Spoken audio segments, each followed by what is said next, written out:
We got to look at some of the stuff the Coalition showed off for Unreal Engine 5 at GDC 2021, and Valve is replacing the big picture mode for Steam with the Steam Deck's UI.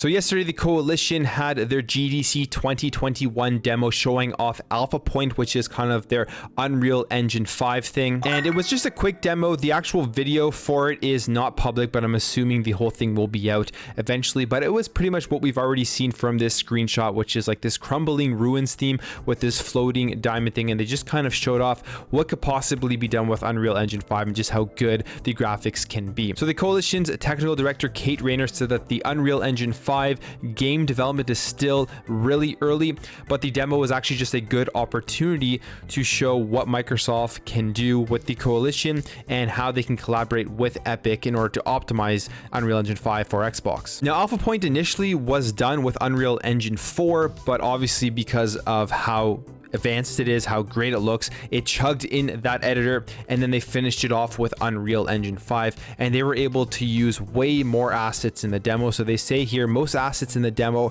are made up of 300,000 to 500,000 triangles, 15 times the number of triangles in the average asset from Gears 5. Now that's pretty impressive to think about because it's 15 times more assets than Gears 5. Gears 5 on the Xbox Series X or even on the Xbox One was one of the best looking games to come out in 2019. It looked absolutely stunning to me. Definitely the upgrade to the Xbox Series X looks like a next generation game. So if you think about that and then you think about what we're going to see going forward from Unreal Engine 5, it's very exciting. Now obviously, since Unreal Engine 5 is still in the early access days, there's still a lot of work to be done on it, but Colin Penty, who is the technical director at the Coalition, talked about some of those limitations, mainly being the lack of translucency. So for most of the foliage in the demo, there is no translucency that is used. On top of that, they talk about the lumen system in Unreal Engine 5 and how there's still some work to be done on that, because right now they say that nanite powered rocks are pretty static and that there's currently no support for non-rigid deformation and world position offset, an Unreal Engine function used for ambient animations like grass swing. So I guess that's why we are seeing a lot of rocks, because rocks are static. You can show how the lighting goes off the rocks because they're not moving. But if you have something like grass that's going back and forth, obviously the light is going to deflect differently depending on the position of the grass or anything else like that that moves. Now moving on to the character rendering demo, which is the really cool part of this, and they talked about how the character demo is going to be very, very detailed. And they say here, one funny stat I was thinking of with the eyelashes being 3,500 triangles, that is kind of the budget of an entire Xbox 360 character now contained within the eyelashes of one of these characters. And here is the picture of the rendering model.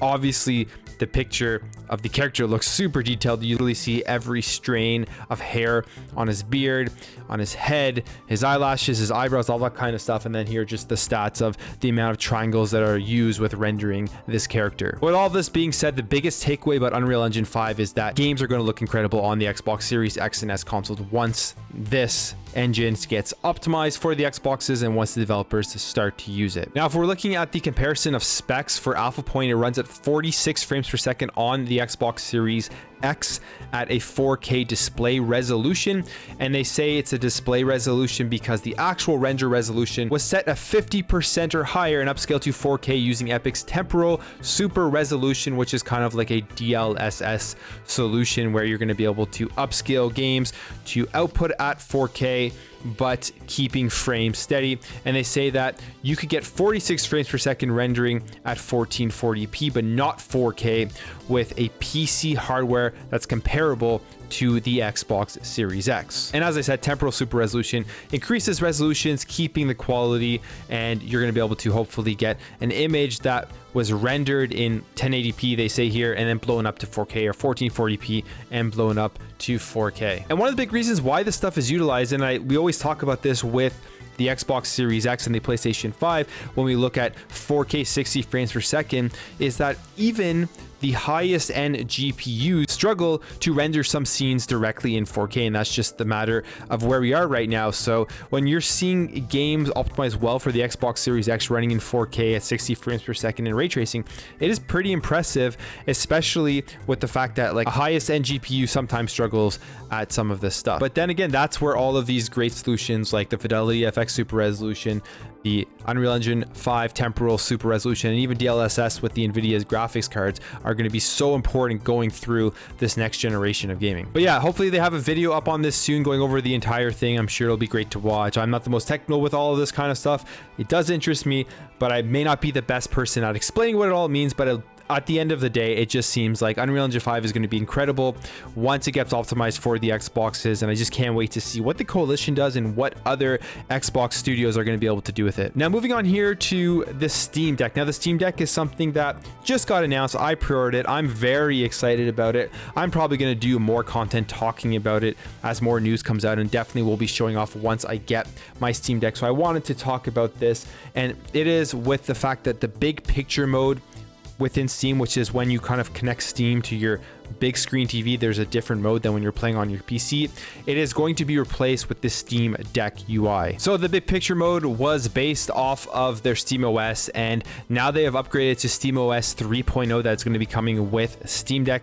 And here's a quick look at it. I mean, it looks pretty sleek. It's nothing too crazy to talk about, but it looks sleek. It looks like it would be easy to navigate with a controller with the Steam Deck in your hand. And this is going to be taking over for the big picture mode. So if you are plugging your Steam Deck into a dock, which is something you can buy separately for the Steam Deck if you want to play games on your big screen TV, that is how you're going to be navigating through your Steam Deck as well. I'm assuming just in handheld mode, that's what's going to pop up on the Steam Deck. It'll be interesting to see how it all works with like going through profiles, communicating with your friend, and how it's going to function if you were to install Windows on your Steam Deck. If it's going to be just as easy to use and as sleek and as fast as it's going to obviously run if you just keep SteamOS 3.0, which is going to be the standard when you open your Steam Deck up for the first time. Anyways, guys, that's it for me. Let me know what you think about all of this in the comments below. Let me know what you think about Unreal Engine 5 and what the Coalition talked about during their GDC demo.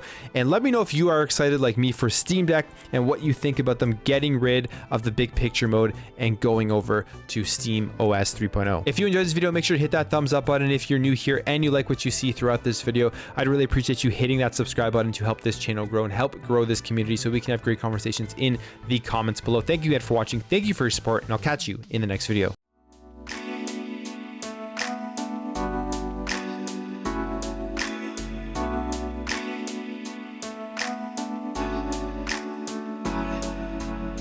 We'll be right back.